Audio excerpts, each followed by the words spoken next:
the Speak Up Sports Podcast with Cass Christian Shop. What's going on, fellas? What's Good with y'all man? boys? What's good? What's good? What's Killer. good? Back at it again after Yeah, a week off. real killer. Back again after a week off. Obviously, since we've last been together, the NBA Finals has officially kicked off with the teams that we basically expected it to be. Bearing a miracle with the Knicks possibly pulling out a win against the Pacers, and we saw that didn't happen. And there has been some consequences that we'll get into that has occurred since then. Obviously, NFL mini camps has also started. We had a huge signing, or however some people want to classify it, a huge signing, maybe not, as well as some more speculation regarding a particular DB and another DB getting cut. But we'll get all into that here shortly. But starting off in the NBA, before we get into the NBA Finals, we have to talk about Tom Thibodeau officially being released or fired, however you want to say it, from the New York Knicks. Once you guys heard the news, actually following the loss against the Pacers, what were you guys' thoughts? For me, I mean, I'm not gonna say I seen it coming, but it's not a real shock to me that they fired him. Like the main, knock on Thibodeau is, he's gonna grind, get everything he can out of his players, and sometimes that can be a detriment to the team. That players tend to wear down. You playing them high minutes throughout the whole season, and then getting the playoffs, and again, probably the shortest rotation in the league, max 7, but most of the time you talking about 6 players. And so that kind of style, it wears down on players. I mean, it's been like that everywhere he went. So I'm not really shocked, but I guess, we'll get into it, but the shocking part is just their search for a head coach is kind of crazy to me, how they're going about it. But he's going to get a head coaching gig somewhere. He's not out the league. He just didn't work there in New York. Yeah, I'm not totally shocked either, but I guess they figured something had to change there, and I guess they looked at the path. That's kind of what we talked about a couple weeks ago. Like you looking at it where it's like, okay, yeah, like we really should have been in the finals. like legit should have been in the finals. Like the Pacers they're a good team, but I feel like the Knicks are a better team than the Pacers, and they probably felt like that too. So you got to change something after you lose to them. Now, like you said, Chris, when it comes to that search, like when you fire somebody this late into the off season, or this late into the season, I should say, you would think that they would have a better plan going forward. I get, like, maybe if you have one or two coaches currently coaching that you have your eyes on, that you had your eyes on for a while, and then requesting to get them, and it is what it is, you get denied. But now you're requesting like 4 or 5 coaches at this point. So like, what are you doing? Like, are you trying to poach a coach just to poach a coach? Like, what's the plan here with the draft coming up and literally like 2 weeks, 3 weeks? So it's just for clarification, he means current coaches that are with current NBA teams, right, that they're putting in requests to coach or and to interview. Yeah, and getting denied and getting rejected to the point where they're saying like vehemently rejected, and they're using adjectives to describe how quickly they're being denied their requests. Is kind of a joke when you look at it from that standpoint. And at this point, do you really find a coach that's better than Tibbs? I don't know. We'll see. But yeah, like you said, because I think he will land on his feet somewhere. He'll probably spend a year as a quote unquote coordinator, being on somebody's staff, and then jump back into it because he's Tibbs. So yeah. I wasn't as shocked either. I didn't think that it was going to happen, given the fact that they made it to the Eastern Conference Finals. But I think in terms of timing, there's been a lot of stuff throughout the entirety of the season, kind of hinting that this could be a possibility. There's been some national media pundits talking about how that was possible, how that was a possibility, how there were some people on his staff, obviously, that could be a replacement, or there were obviously right after literally, did it even take 24 hours right after the ending of their season that reports started coming out about Cat and how they were unhappy about him and his defense. And then there started being more and more reports about the unhappiness with Jalen Brunson's father being on the bench and stuff like that. And there was even more stuff about, obviously his rotations and stuff like that. So it was a lot of stuff that was kind of gearing up to ultimately to his undoing and his firing. In terms of, kind of how they've been moving about it, you would think that they'd have a better plan than just current coaches or coaches that are obviously with NBA teams. And it's not only that it's not like they're necessarily requesting coaches that, could be kind of on the fence there. I mean, maybe if you want to say Jason Kidd, given all the things that has happened, but him getting the number 1 overall pick and it looking like it's going to be Cooper Flagg that they're going to take as opposed to trading it, you would think like, why would I want to go over there? Even though, it's viewed as the East being a little bit easier, but all these coaches for the most part are like guys that are like just kind of getting their feet in where they're at. So it's like, it's almost like kind of how people were trying to categorize what the Lakers did last year. And to an extent, obviously hiring JJ Redick, somebody that had no coaching, ranks to that point, had only been with ESPN basically.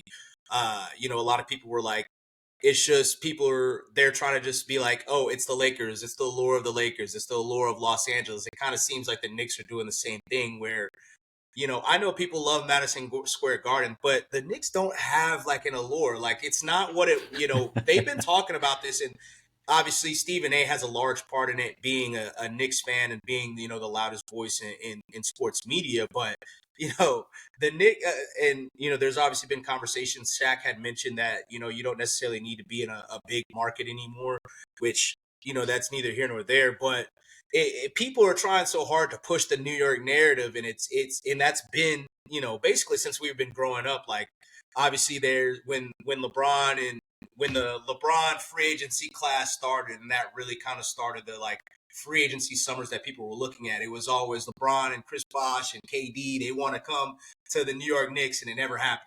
So it's seeming like that's kind of happening with coaches as well, even though, obviously they were able to get Jalen Brunson and the Villanova gang as well as Karl Anthony Towns. But obviously those came through trades and not necessarily through like, hey, or Brunson, but not necessarily, hey, we're choosing to go to the New York Knicks.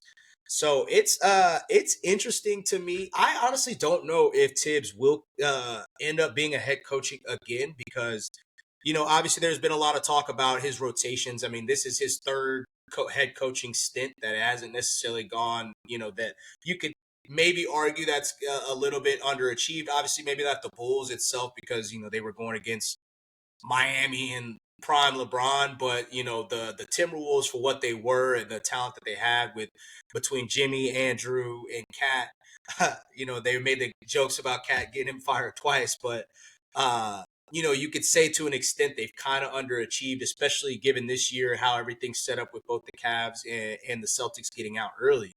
So, or them beating the Celtics. I don't know what the outlook looks like for him. And now you have, Jeff T coming out saying that he's just out, like he's just really just out there, like, hey, go, like do your thing, like, and he kind of coaches defense. So that will be interesting to watch. But now that we've kind of, it's been a few days. We've seen it's at this point. What has it been? Five rejections in terms of it's been Jason Kidd, Quinn Snyder, to name a few. Who do you guys think would end up being the head coach there or would be a good fit? Before I say that, like you made a good point. Like I think that's kind of what I was thinking earlier when I had mentioned about them asking for a head coach, and I'm just like, well, Then I thought about like, yeah, you're right. They do that from time to time. Make trades for like picks and stuff, but like you said, like they're going after coaches that just got to their jobs, like Ime Udoka, Quinn Snyder, like they just got there. Like why would it's not even on the coach. Why would the organization be like, okay, yeah, go ahead and interview him? Like what kind of message you sending? Because guess what? If they don't get the job, why would I want to come back? You just said, hey, go ahead, do Yeah, your you trying to thing. leave? Yeah. Like So yeah, that's strange. But I honestly think they're gonna end up going the route of maybe an assistant coach. You know what I'm saying? Maybe a Sam Cassell. I mean, that's a person that I think deserves a coaching chance, and I mean, he hasn't really gotten an opportunity to interview, per se. But I think, I mean, that's what I would be looking for if I'm New York. If you over here trying to poach a coach, poach an assistant coach, poach a coach that probably got some kind of allure or whatever, but maybe not the head man. But that's the only person I could think of at the moment. And I'm thinking like an assistant coach, not somebody who's just been out of the league or whatnot. Mike Malone. That's what I was gonna go with. Mike Malone. I mean, if you want to get a current coach, I mean, I know he just got fired, but shit, he was just coaching this year. Yeah, I think Mike Malone. I think it makes a lot of sense. Now, I guess it's pretty much up to Mike Malone if he wants to go that route. But I think that's the kind of coach that makes sense for that roster.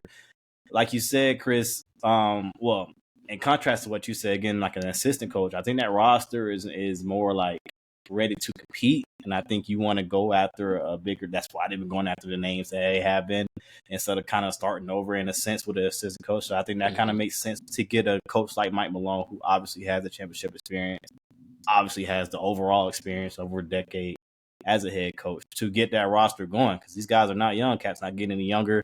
Jalen Brunson's not getting any younger. Mikal Bridges. So if you're going to keep that squad together how it is, it makes sense to get a little bit of a proven coach, and that's probably the best that you can go with at this point, at this juncture. But to your point, why wouldn't they just do that all real? I mean, you gotta shoot for the moon and hope it's you a process. I mean, he did just get fired. I just feel like shooting at these coaches just didn't make sense to me. But I mean, I understand. I think Johnny Bryant from the Cavaliers is the current betting favorite. That was obviously somebody that they were that's been there before. Somebody that they really initially a lot of people thought, because he's super close to Donovan Mitchell, and that was another one that was a player that they really thought was going to be with the New York Knicks. Obviously, he ended up with the Cavs after an offseason of conversation with possibly going to the Knicks. So I am not too sure if he ends up going there, just given the fact that the Cavs just lost an assistant coach to the Phoenix Suns. Obviously, Jordan Ott getting hired as the Phoenix Suns head coach. But it's I honestly think, and this is something that hasn't been talked about, I feel like, too much in the media, I feel like it might end up being Dan Hurley from UConn. Obviously, there was a lot of flirtation with the Lakers last year. And, the thought was he didn't want to leave the East Coast. It has been widely reported that he is a Knicks fan, and that was kind of always his dream destination. I know recently he's come out and was like, we're not going to do another summer of this. That doesn't seem to me like a strong no. It seems to me more of like I'm listening, we want to have another, let's keep it under wraps until it's something that's super official. I could see him being the guy, but I mean, they also tried to go after Jay Wright, the former Villanova head coach, who coached obviously the Jalen Brunson, Mikal Bridges, Dante DiVincenzo, and all those guys. But it seems to me like it lines up perfectly that you fire a coach right after Dan Hurley, spurns the Lakers for after he was, really rumored to really be into the Lakers job until he wasn't. It just seems like if we're going to give them the benefit of the doubt of, it's not just that they're just shooting at the moon, and with the Jason Kidd's, obviously Jason Kidd got really hot for a while that Jason Kidd could possibly be interested in it. I don't know if Jason Kidd was really, that's also part of it. If coaches are, maybe interested in a job, that's why they would probably let you go or give you the opportunity to interview. But it seems to me that if Jason Kidd was truly interested, they would have maybe let him, take the chance, and then, I feel like there's a lot of people that would be clamoring to get an opportunity to coach Cooper Flag. So even with all the stuff that's happened this past year in Dallas and the Luka Doncic trade, it seems to me that people would still be pretty excited to have a Cooper Flag and AD to start with Kyrie coming back eventually. So I would think that I'm just going to give them the benefit of the doubt that it's not going to be a Rick Brunson and it's not going to be Jalen Brunson's dad ended up being the head coach and they actually have a plan because like you said, it is a championship or possible championship level roster. You at least championship talent in terms of having Cat, Mikal Bridges, OG Anunoby, and Jalen Brunson to start. Obviously, you were on the cusp of getting to the to the championship, the finals. Being in the Eastern Conference Finals. And then, like I said a couple weeks ago, I know the Pacers are in the finals. I know the Pacers have had a miraculous run. I know that they were in the Eastern Conference Finals last year, winning a bunch of games with impossible odds. I'm not trying to hate on the Pacers. Obviously, they made it to the finals. We saw game one and how it went in the finals. We saw the comeback, how they had game one against the Knicks. We saw game two against the Cavs. We saw how they got out. They beat the Bucks. It was a lot of things that had to go exactly how they went, and obviously they took advantage of it, and they seized the moment as well. So it's no knock against them, but if you're thinking any type of logically, you can't sit there and be like, this team is just a dominant team that we can't beat. I think the East would be very wide open. If I'm a betting man, I would say both the Cavs and the Knicks will probably be, depending on who the Knicks hire next year, they're probably going to be the favorites in the East to come out. Unless the Pacers win this series, like I'd bet you as soon as the OKC or as soon as this final series is over, the next day they're going to drop betting odds. The next day it's going to be OKC, probably maybe another team, like maybe the Lakers because of Luka and LeBron or whatever the case may be. Then it's going to be like Cavs and Knicks. Like the Pacers are probably going to be the 5 in terms of favorite, and probably, in my opinion, probably going to end up being that third team in the East. So I don't know. It's going to be interesting to see what they do. It's going to be interesting. I mean, there's a lot of moving parts. It seems to be in the NBA. There's been a lot of speculation with Brian Windhorst doing his. Oh, it's going to be a lot of movement, and there's going to be a lot of stuff going on here in the next couple weeks. Obviously, we've heard about Kevin Durant and his possible movement. It seems like Giannis is not moving at all. I mean, he's basic the past couple days been hinting as much as he possibly could about staying with the Bucks. So I mean, we'll see. I don't know. It's hard to say because at this point when you get rejected so many times with current head coaches,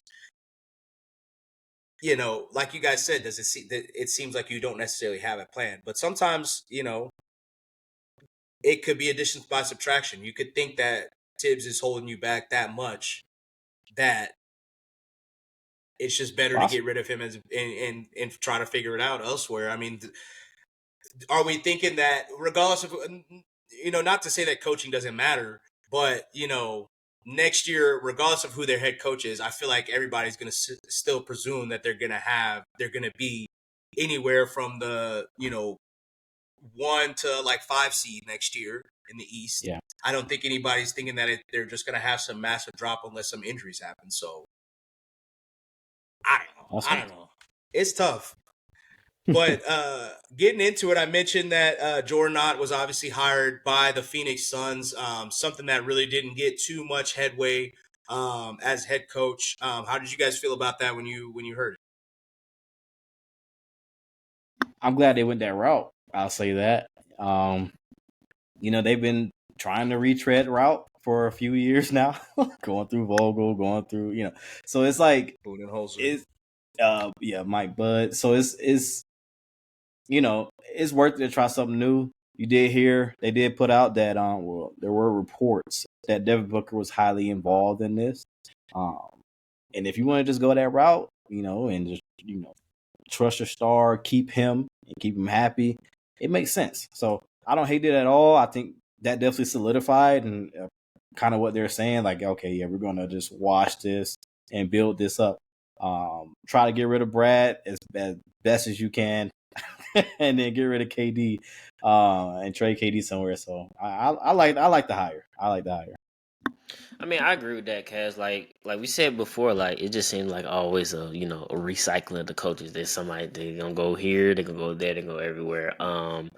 But I mean, it's just a big summer for Phoenix Suns, and it's good to get that coaching hire out the way because you still got to figure out what you're gonna do with KD. Like you said, if you can move Bradley Beal, but you just gotta. I mean, it's almost a restart for them, but it's a starting point, and this is a good hire for them.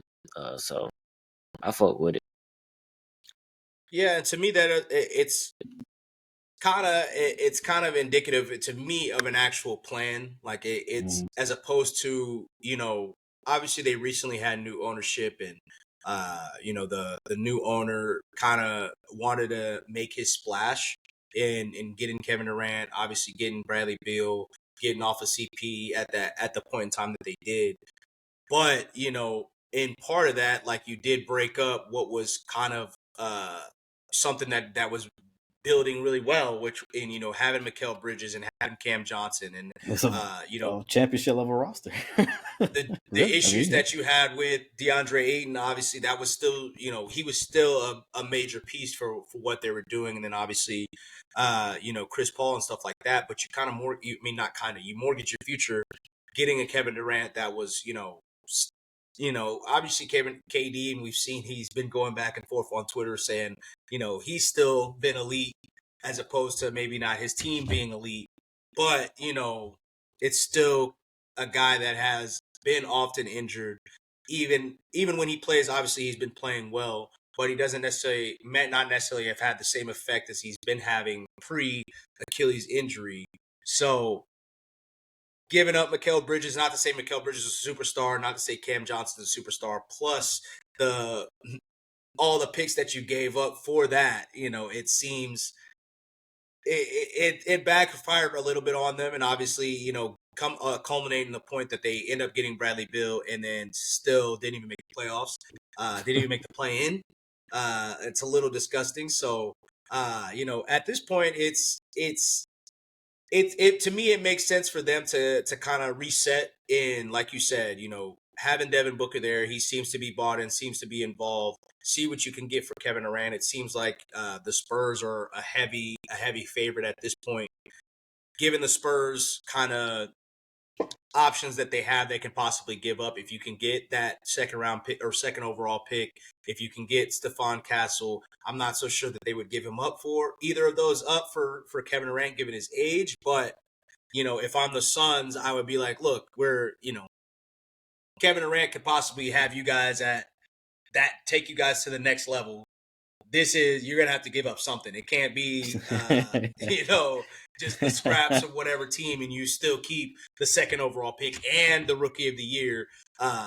So we'll see what they do. It seems like they kind of have a little bit of a direction. They finally have kind of calmed down in terms of like, hey, let's just make the big splash and get all the media headlines and actually like, let's legitimately build a team that has depth, a team that can actually do something and compete in the West. So I like the hire as well. We'll see how he does in his first time as a head coach.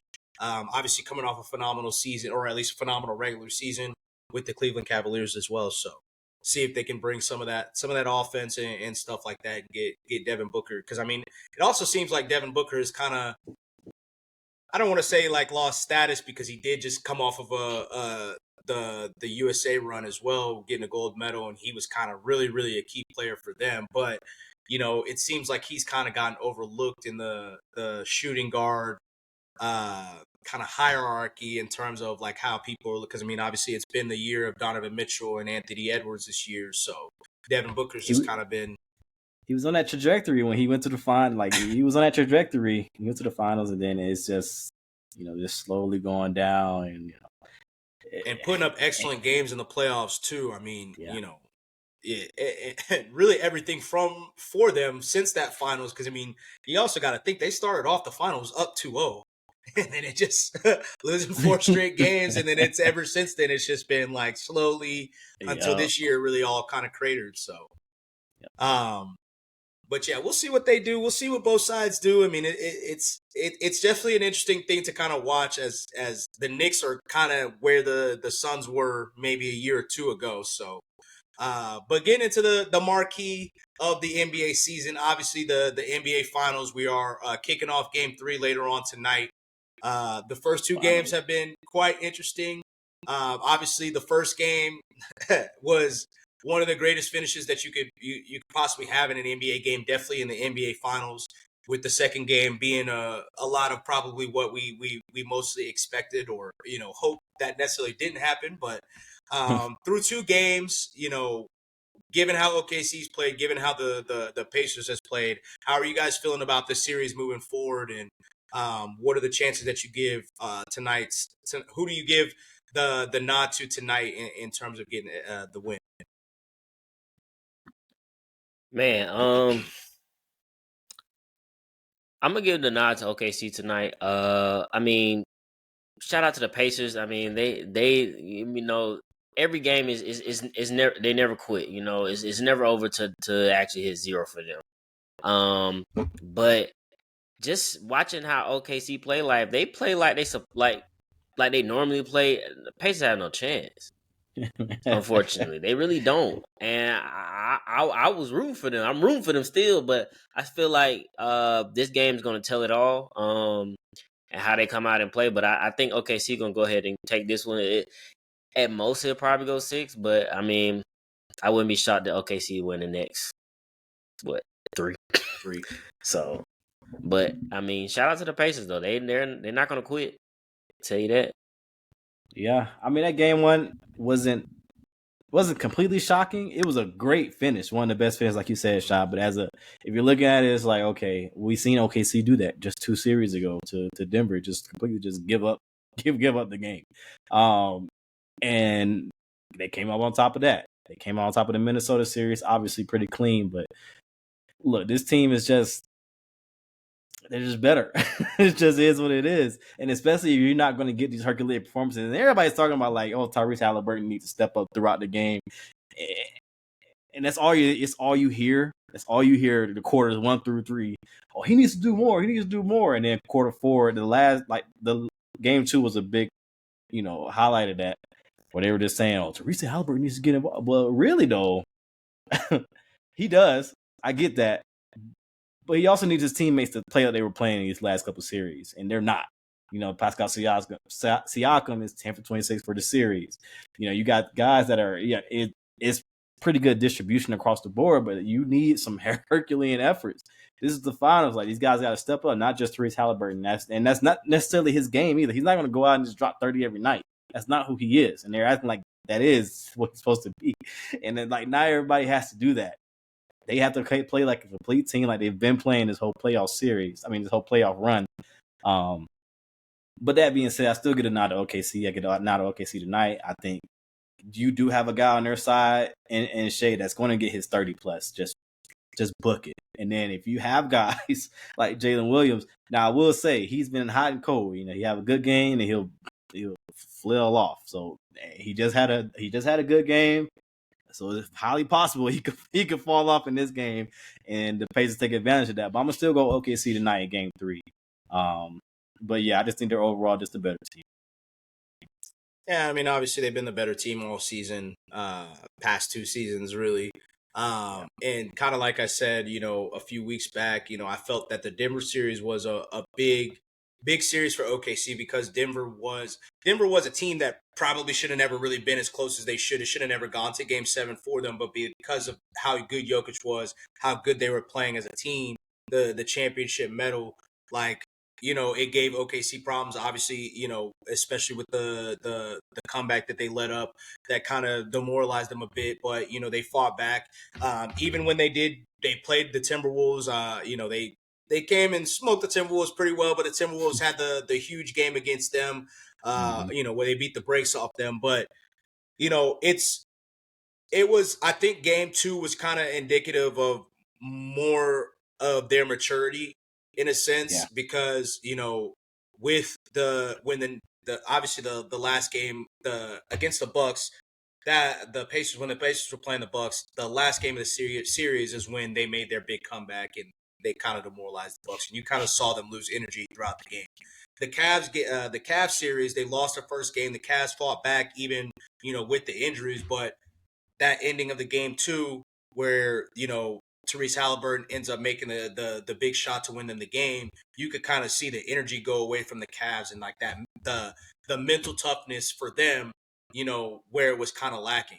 Same thing with the Knicks. That first game, they were beating their ass, and then they end up coming back, and you could kind of just feel like, the moment that they made, Therese Halliburton made the shot, even though it did go into overtime, you could just feel like this series was over. Like it was over. From specifically from that moment, it was over. And I think that, for OKC, if they would have came out in game 2 and been a little flat, we might have seen maybe a better season, a better series. But the fact that they came out, and even when the Pacers kept trying to make their runs, they get points in bunches. When they kept making their runs, OKC, they get a timeout, and all of a sudden they're punched back, and then it's another 15-0 run or so for OKC. So I thought that was very indicative of how the rest of the series is going to go. Like OKC's, they've gotten past that mental hurdle where something like that would have really hurt them. I really don't think that if that game never happened, I'm not so sure the Pacers win another game. I think they probably would have got swept if they would have won, if they would have lost that game 1, honestly. But we'll see tonight. To your point, Cass, I do think Theresa Halliburton needs to step up, and I know that there's been a lot of conversation once again by mostly by Stephen A. In terms of if he's a superstar or not and whatnot, and they're a little too thirsty to kind of, when he having a bad game, to kind of criticize him and then not really want to talk too much about the conversation when he has those moments. And he's not the moment. Look, ESPN, cut it out. There's no nickname called the moment. Nicknames are set by the fans or set by the fans or a player. It's not from y'all. He's not the moment. Don't ever put that bullshit up again. So the moment. Hey, it's on his Wikipedia, ain't it? Nah, man, we're not doing that. But I do think, and is it his game in terms of being like this guy that just goes out and gets 30 a night? But it's the NBA Finals. It's the NBA Finals. You have the MVP at your position matched up against you. You have 5 points through 3 quarters or whatever the case may be. That can't happen. And there has to be another gear, another level, and that's not with just Therese Halliburton, like you mentioned. That has to be with Pascal Siakam, Andrew Nembhard, Neesmith, all these guys. But he's the head of the snake, and he's presumed the head of the snake. So there's gotta be a little bit more scoring punch. I'm not saying that he has to be 30, but it can't be the five points through a couple quarters. It can't be under single digits, and then you're trying to have this superhero fourth quarter, because that's not gonna cut it against his team. And so it's going to be interesting to see how he responds. They said he did the Luka special, and after they lost, all of a sudden he's limping from the podium. They said that he had he wasn't on the injury report. We're practicing full. Miles Turner, they've been talking a lot about the Indiana and how the crowd is going to be. They even mentioned that the crowd is going to be louder than OKC. Well, tonight you got to show it. Tonight is in my opinion, tonight's the game. If they lose this game, especially if it's a blowout, the series is over. It's I don't think it's even going to go 6. If they win tonight, I think it can go 6. Obviously, it will go 6. Or it has to go 6. But I think that if they lose tonight, they have no shot at game 4, and then OKC, it's over. It's done. But I do think that if they win tonight, they do have a possibility of even getting up 3-1, and then maybe we'll really see what OKC is made about. So I think tonight's huge for them. Obviously, they stole in the purest of form of stole a game 1 and stole home court. So it's going to be huge for them. It's huge. It's the biggest game in the history of the Pacers, to be honest. Obviously, they played in the finals tonight, but given the opponent, given the stakes, given how this playoffs has gone for them, I think it's absolutely huge for them to get a win tonight. But I am also giving the nod to OKC. I just think they're better all across the board. And Nembhard and Neesmith can't do nothing with with Shea. I mean, like it worked a little. It worked with Donovan Mitchell. It worked with Darius Garland. Obviously, Darius Garland was hurt, and he had his surgery that has him out. But they're smaller guards. It also worked with Jalen Brunson. He's a bit of a smaller guard as well. They were able to get physical with him. Shea's a taller guard. Shea's a bigger dude. Like that's it hasn't been working out the same for them. So on top of that, you have Casey Wallace giving great minutes. Dort has been, I mean, they say ain't no hack like him, but he's been everywhere defensively. Whether he's hacking or not, like that man has been a menace. Caruso's been a menace as well, and then obviously Aaron Wiggins got off this past week or this past game. So, I mean, we talk about it's tough. We talk about a lot of movement in the NBA, but that needs to be the team that teams start looking to poach. Obviously, you don't want to help them with picks and stuff like that, and they've already got so many. But if you can try to get a Dort off that team or Wiggins off that team, Casey Wallace off that team, it needs to be something that teams need to start looking into, because otherwise we might be looking at a possible juggernaut, a possible team similar to the Warriors of the past that might be brewing here, because Jalen Williams really, like you said, hasn't really necessarily gotten off. Chet, there's a lot of high hopes for Chet in terms of what his potential could be. Obviously, he's defensively as a shot blocker, he's elite. But in terms of his total game, it hasn't necessarily developed that completely yet. It'll remain to be seen if that ends up becoming the case for him. But if he does live up to the potential of a lot of what people say, I mean, it could start getting scary for folks. And I don't know. I mean, obviously, if a KD, Wemby, Castle, and De'Aaron Fox, if that becomes a thing, maybe they can compete. But aside from that, it might start getting dark for some folks for a little minute until they can break that team up. So I'm excited for the game tonight. I think it's going to be a good one. I think the Pacers arena is going to be rocking, much like OKC's arena will be rocking. I think a lot of the former Pacers players will be there as well. It seems like they have been rooting for them from the sidelines. So it's gonna be an exciting night. But they gotta come to play. They gotta come to play. Shit get ugly real quick. It can.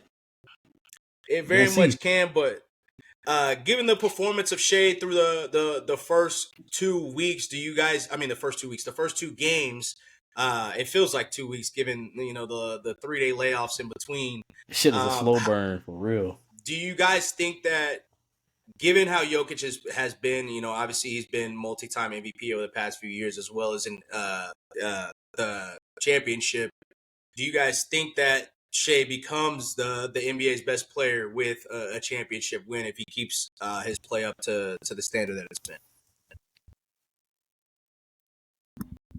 Nah, Jokic is still Jokic. I'm sorry, I can't. Yeah. Jokic is still crazy though, man. I get it. Like, and Shea is having a good run, but I think this kind of it's not being talked about as much now because we're in it.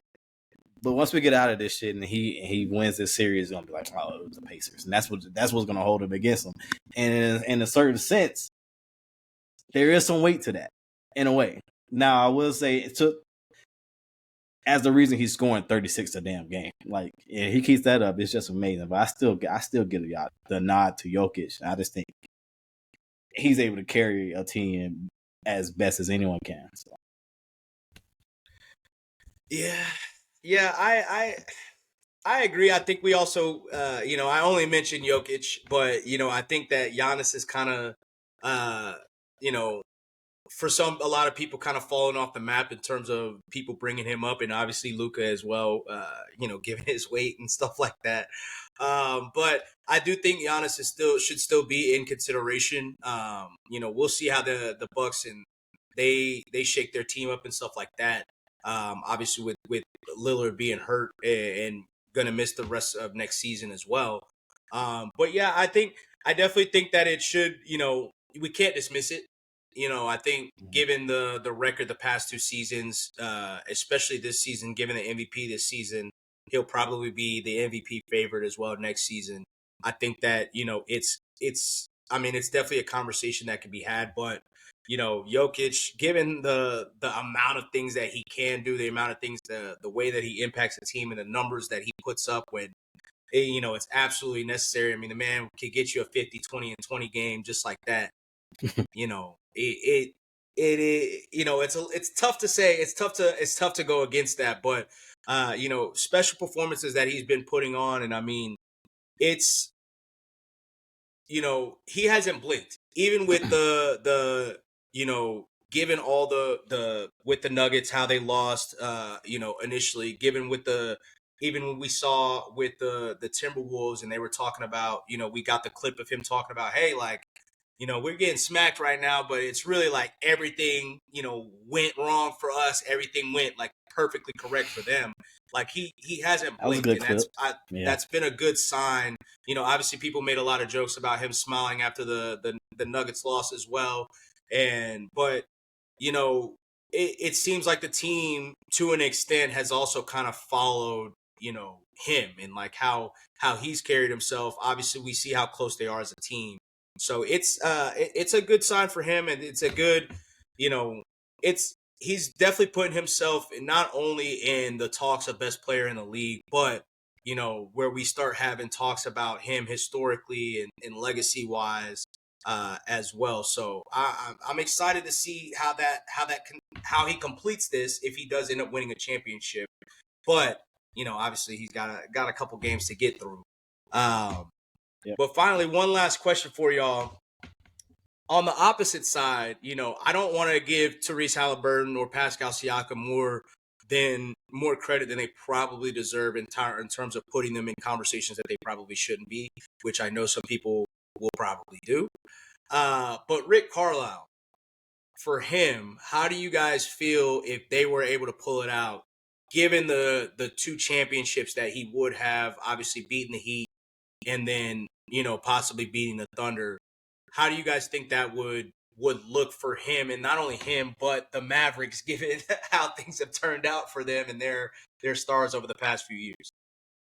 Oh, that's a great point, especially now that they ended up getting rid of Luka anyway, which is a big part of what the reports are with him and Rick. So I think this is a masterful job by Rick so far. I mean, you look at the coaches he's on this run. You're going against Coach of the Years. You're going against Doc. You're going against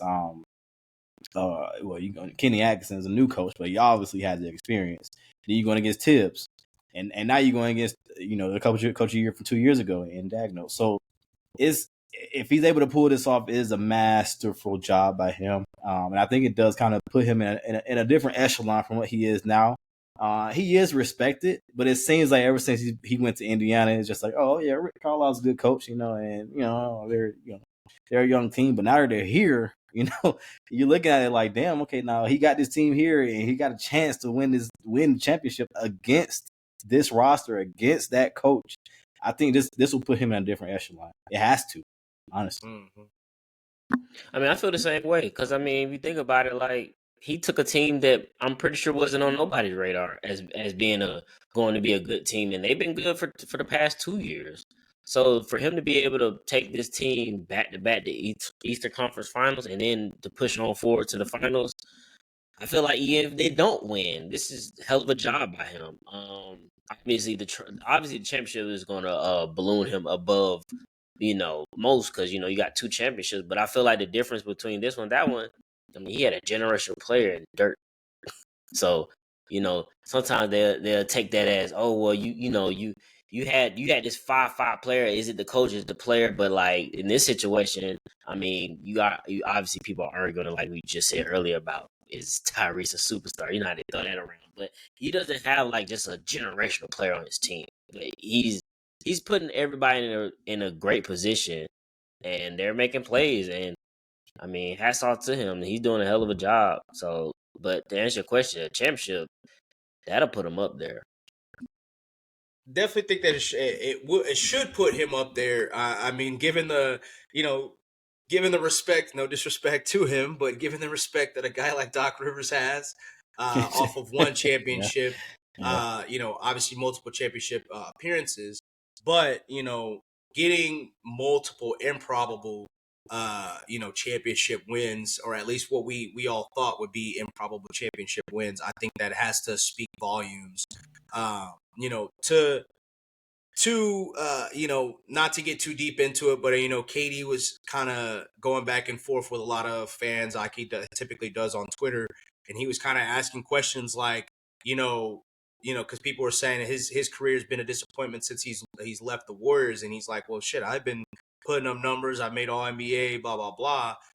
But in my opinion, like, situation matters, and he was talking about like how he respects Iverson. Iverson didn't need a championship and blah blah blah. And he was saying also like if Iverson would have did what he did back then now in terms of going to the finals, getting that first game off the Lakers. Obviously, they ended up losing the rest of the game or the series and the rest of the games from there.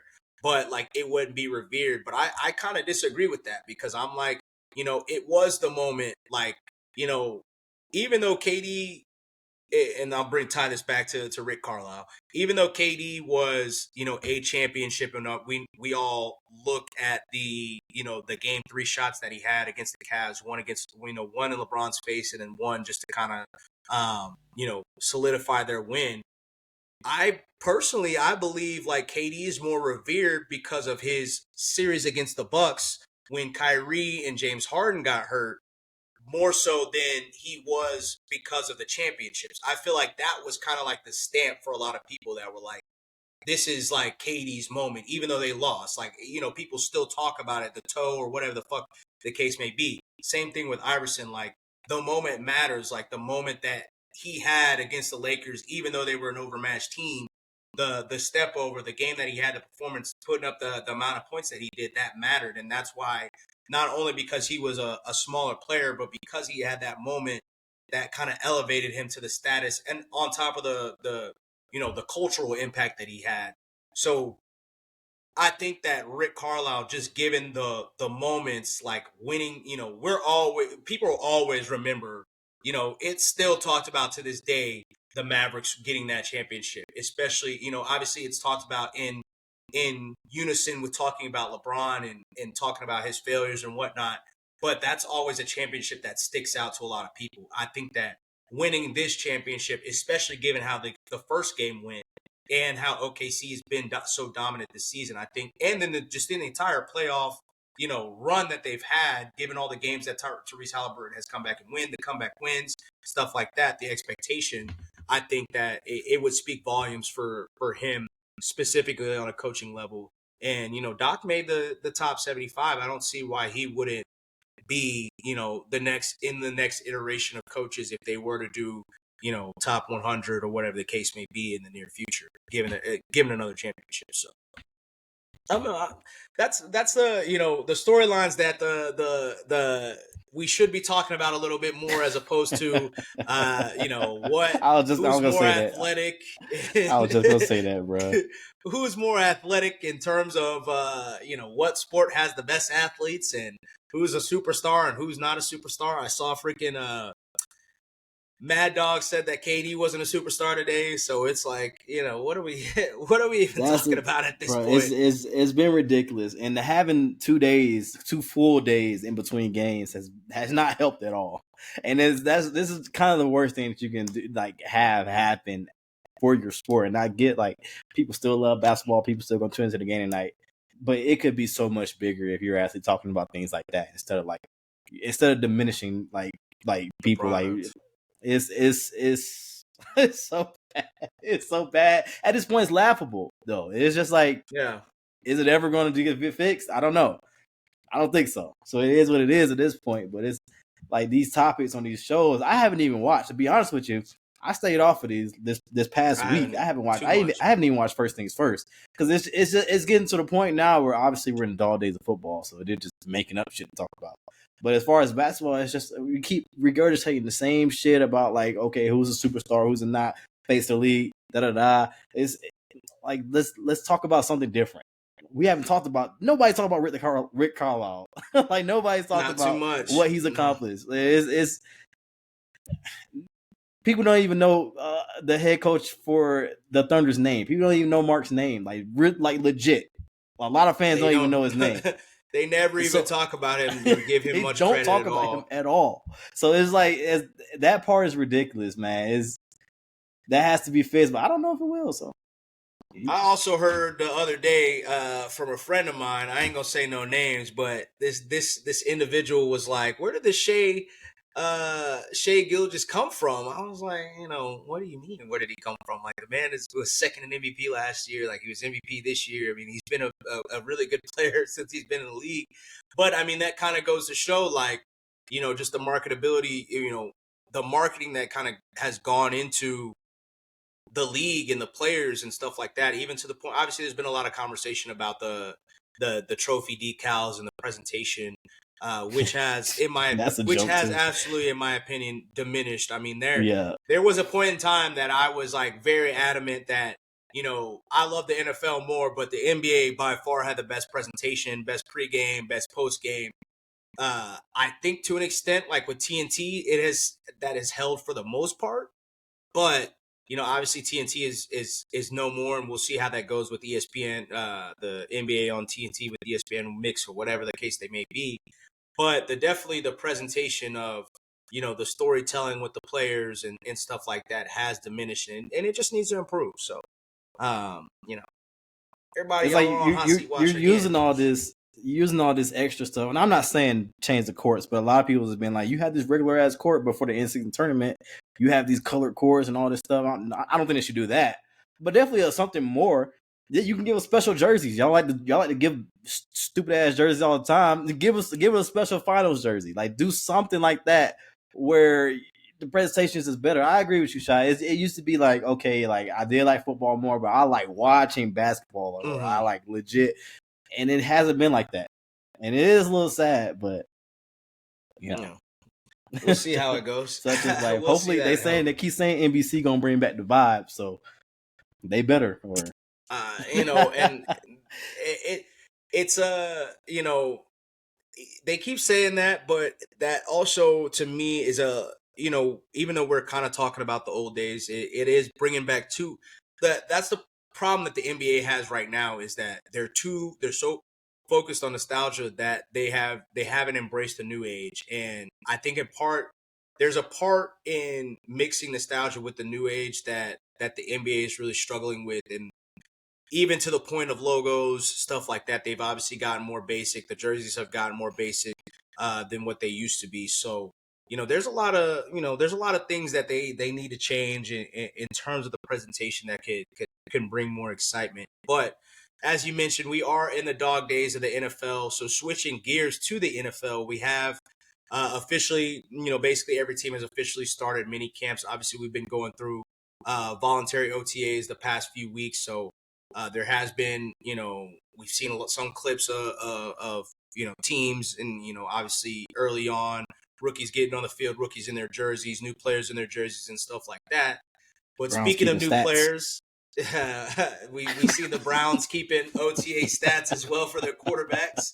But speaking of new players, we officially have a new quarterback signing with Aaron Rodgers, officially signing with the Pittsburgh Steelers, something that we basically expected for some time now. It's taken a little bit longer than, honestly, I think it probably, at this point of the season or the off season, I think people thought it might happen a little deeper into the off season, but it's finally happened right before minicamp, and he's already gotten on the field. Now that that's officially happened, how are you guys feeling about Aaron Rodgers going to the Pittsburgh Steelers? I mean, I don't think no different than what we thought beforehand. I mean, I don't see. I mean, go ahead. I was gonna say, quick question. So quick question. Given the possibility that his immediate family, somebody in his immediate family, could have possibly been sick, that has been the rumor. Does that change your opinion on how things have gone? As far as what took him so long to do it? Yes. No. I mean, because you could sign and still attend to your immediate family if that was the case. I mean, I don't know what the holdup was. I guess it didn't change anything. That's how I look at it. I'm like, okay, you held up. Everybody knew you wanna. I mean, you're saying that he's on these shows playing around and shit. That's the only thing about it. Now, if he was disappeared and wasn't around, then okay, where the fuck did nigga been at? But he been on these shows playing around, so I don't know if that had anything to do with anything. But it don't change my mind about the team though. I don't think it move a needle for me. They still not gonna do nothing this year, in my opinion. I mean, I haven't seen. I mean, it just seemed like even last year. I mean, you could say it's a different team, obviously, because he was on the Jets. But I mean, it was an up and down season for me as far as his play. So I don't know how much that'll change for Pittsburgh. So good luck. I think you kind of get that sense that what we thought was going to happen with the Jets, kind of with Pittsburgh. I'm not saying they'll I think they have a good chance to make the playoffs. Yes, but I'm not saying they'll go even further than that. But what you saw with the Jets when he first got there, you're like, oh, okay, the Jets got this defense that's set. You know, they got top 10, top 5 defense. All they needed was a quarterback. And that's kind of the same situation that you're getting now. And I get it that he's 41 or whatever. I don't think he's going to move too much of a needle, being that they just had the season that they had. You know what I mean? I don't think it gets much better than that, but I do think that it stays around that. You know, you stay around that 9-10 wins. I think that's very possible. To your question, Shai, like, I mean, you could look at it both like two different ways, honestly, from him signing now instead of later. You can look at it from the positive side and say, okay, yeah, he was dealing with this stuff, but he came to lock in with the crew for a couple of weeks. He got the playbook, he got all this stuff, so he's going to spend the next 5 weeks as we locked in before training camp. You can look at it like that compared to what he could have did was his signing in July, and then you obviously didn't give him the playbook or anything like that, so you miss these mandatory days, you miss that, and you get some off-season work, sure, with DK. Of course, you can meet up or whatever at the park and do that, but you're still not locked into the game plan with Arthur Smith and all that stuff. So you look at it like that, it's like, okay, I respect that he got in there so he can spend his time actually being productive over the next 5 weeks. Or you can look at it like you just coming for these couple of days and you won't dip off again, like how it's going to, like why, what took you so long just for you to sign at this point? We could have had OTAs, we could have had all that together. So it's two ways to look at it. It's I'm not, the guy's 41. He got real family problems that he was trying to attend to. So be it. If he was waiting to get married, so be it. I don't know. You know what I mean? He wanted to have his little honeymoon and all that shit. It is what it is, in my opinion, at this point. So supposedly, he obviously, well, I don't know if he specifically came out and said it, but the reporting is that the reason that he was waiting was because of last year's whole debacle with the Jets, and he missed those couple days of voluntary or whatever to go to those unexcused days to go do the whatever the fuck he was doing in Egypt. That he didn't want that whole circus again, I guess. Like Chris said, you're also on Pat McAfee's show. You're also on, doing these other things.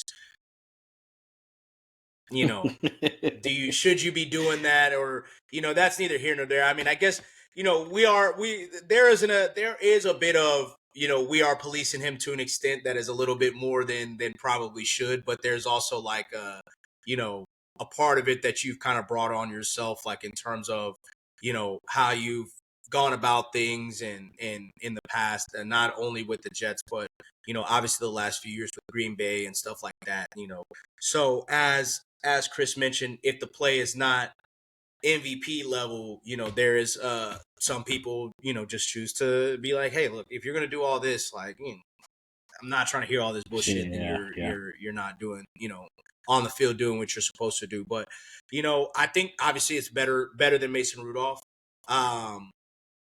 There's been a lot of people that have been trying to be like, he wasn't better. He's not going to be better than Mason Rudolph and Russell Wilson. Stop, guys. Like, stop.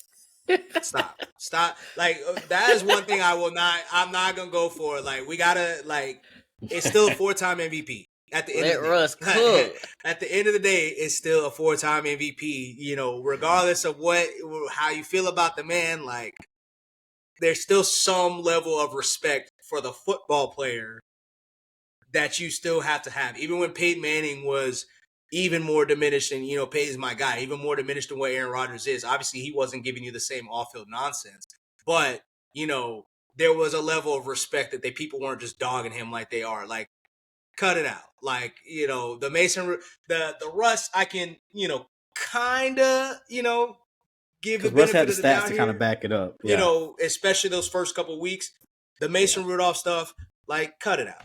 Like, we're we're still talking about a 4-time MVP. We're still talking about a Hall of Famer here. And there's also like, and not just about Aaron Rodgers, but there is like a thing where like some of these media members be getting real upset about certain players. It'd be like, God damn, like, relax. Like, these niggas don't even talk to you. Like, you don't even know these dudes. Why are you so upset right now? Like, whoa, like, calm down.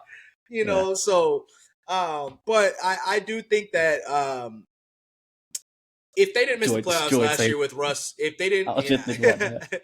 if they didn't, Taylor went off of him, and then they had to check her and say he's not signed yet. He don't have to show up to anything. It was just going on. Yeah, I don't. It's too many people that are just getting very upset for whatever the case may be, and it's like, okay, like, we're good. Like, calm down. Like, it's not that deep. But I do think that they will still be. I do think that they will still be viable. I mean, they'll be what the Pittsburgh Steelers have been. We'll see if that changes. I do think that there is a little weirdness with getting rid of George Pickens and saying that he is kind of a locker room cancer-ish, or like kind of giving that demonstrative attitude. Given the hint of that, and then bringing in Aaron Rodgers, given some of the stuff that's gone on, and just knowing how the media is going to treat it and stuff like that. So to that extent, that is a little bit weird to me. But bringing in DK, who is supposedly a hard worker.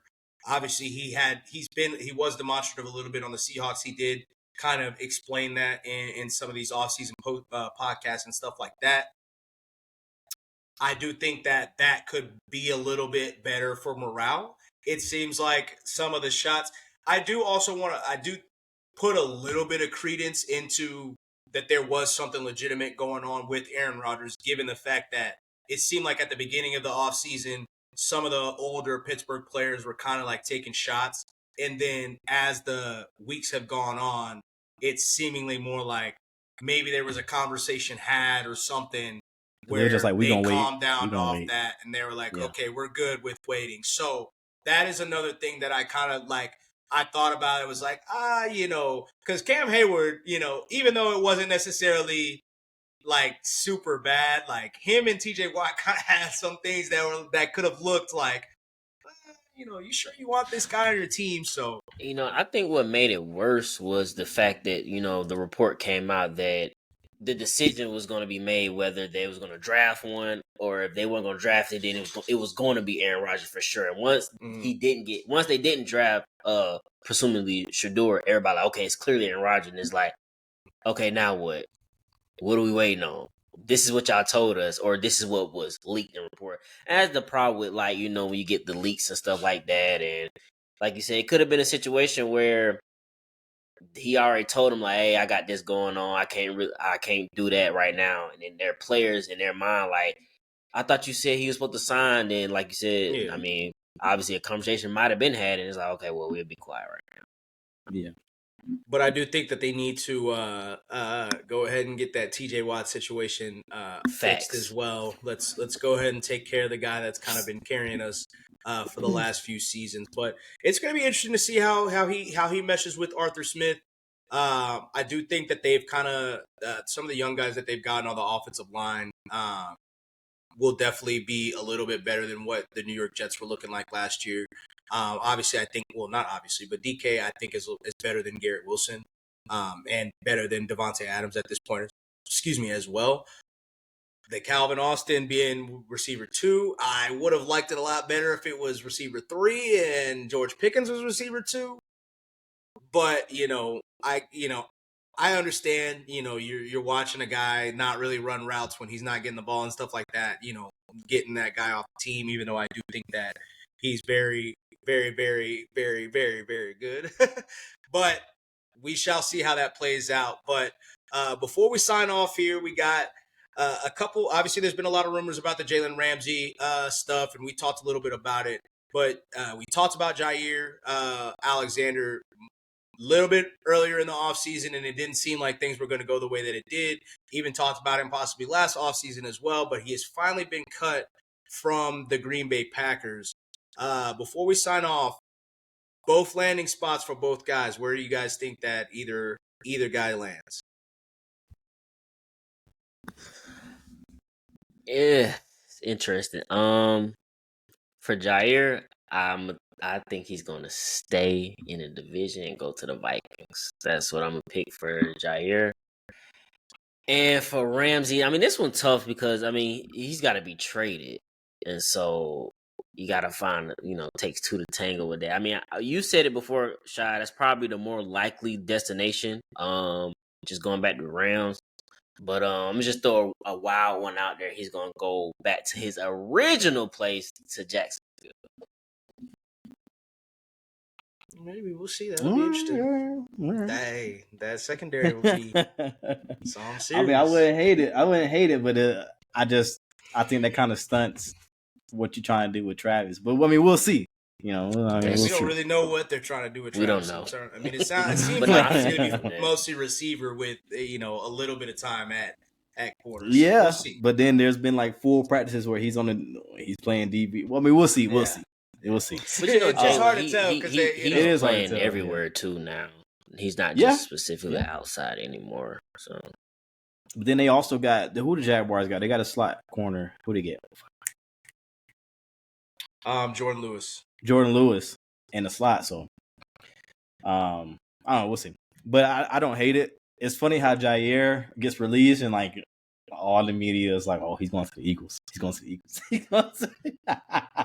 He's like, don't he just look like a Philadelphia Eagle now? And I get some of why they're saying that is because of the injuries that he's had. So it's easy to link him to a team that doesn't necessarily need him to, and especially need him to show up for every game of the season.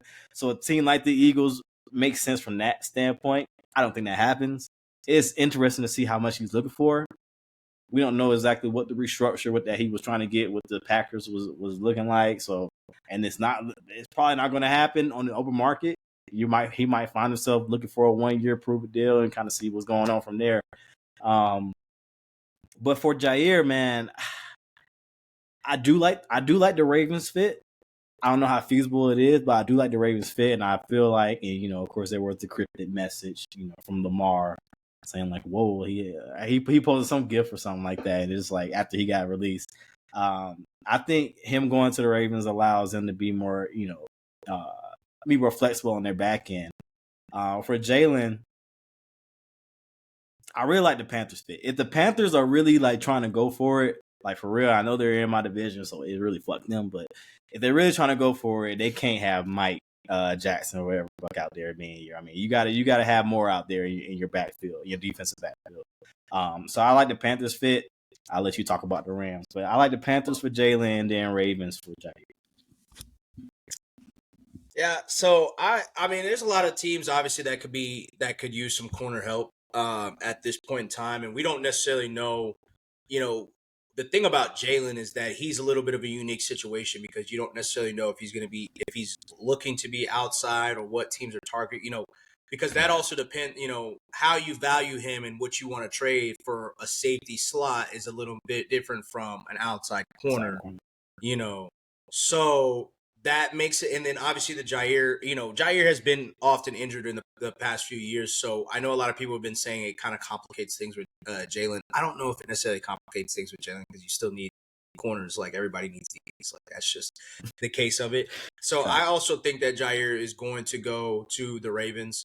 I think that completely solidifies their group in terms of having Nate Wiggins, bringing in Jair, and then keeping Marlon in the slot, as well as allows them a replacement for the corners that they lost, and then on top of that, having Kyle and Malachi Starks, and then for Jalen, it makes it tough because like I said, it has to be a trade. Yeah, I can't. I keep saying the Rams. I keep saying the Rams because I think it just makes the most sense given he's already been there and they would know how to utilize him. I'm gonna go 2 wild cards, and I'm gonna say either the 49ers or the Raiders. 49ers obviously have lost a bit in their back end, obviously with Shavarius Ward. Malik Mustafa was hurt last year, and then they lost Hufanga as well. I think getting him in there either at safety or corner would be really, really well for them.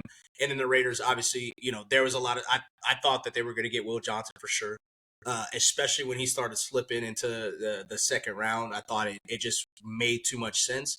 But they obviously didn't go that route or necessarily a corner super early. So I think the Raiders still need a couple pieces there, and given Pete Carroll coming over there, I can see him vibing really well with Pete utilizing him well, as well as having the leadership of Gino and them kind of making the right steps to I don't want to say solidify their back end, but solidify their back end. So I'm going to say Jalen ends up on the West Coast, still on the West Coast, but Raiders or the 49ers.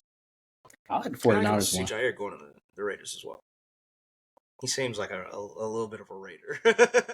But I don't know if you want to rely too much on him just given the health history. So we'll see. Hopefully that's something at that same point, that might entice because really, you go into your off season, a lot of these teams are where they are now. You pretty much have your roster set, right? Or who you believe is going to be. It's like no teams out there being like, oh my God, like we need a cornerback 2. Like we need one. See, you say that, but the post mini camps is when they're like, we need. That's why we start to see the signings before training camp, because that is some DB coach that's like, hey, bro, we might be bad. This ain't it. Mike Jackson, like you said, like, hey, bro, come on now, like we legit might be a solid. We might be really good on offense now, like, that ain't whatever the case. Rashad back there ain't it, like that ain't it. What I was getting at is kind of like, because people weren't talking about like the timing of it, right? And I don't think it's a bad time for him to get released. Of course, it could have happened a couple of months ago when the thick of free agency was going on, the first couple of waves. But I don't think it's a bad time for that. And I think what I was trying to say is like it's easy to be more selective as a team if you have depth at that position where it's like, okay, push come to shove, we built our depth through free agency already. So if he does get injured, we won't be like super just ass out, just relying on him. That wasn't our original plan. But now you bring him in, it's like, okay, well, you're going to supplant him, and if you can, be there the whole season, great. But if you're not, then I guess we got to just pivot with what we had planned. But now I get that. Yeah, I feel like for Jalen, it's not going to come until like middle of training camp. I feel like it's going to take a team to maybe have an injury or two at a position like that, and then go ahead and pull that trigger. Because, I mean, kind of like what you said, Kaz, they're kind of set, and the same way like Shai just said, they at this point in time they're talking about like, hey, nah, this shit ain't gonna work. We need to go ahead and make some moves. But for Jalen, as far as being traded, I think that will probably happen middle of training camp. I mean, it's a weird timing for that, especially if you both groups decide I really don't want to be here or they don't want you here. But I just think for the trade purposes, it'll take that. Jair, he'll probably get signed in 2 weeks max.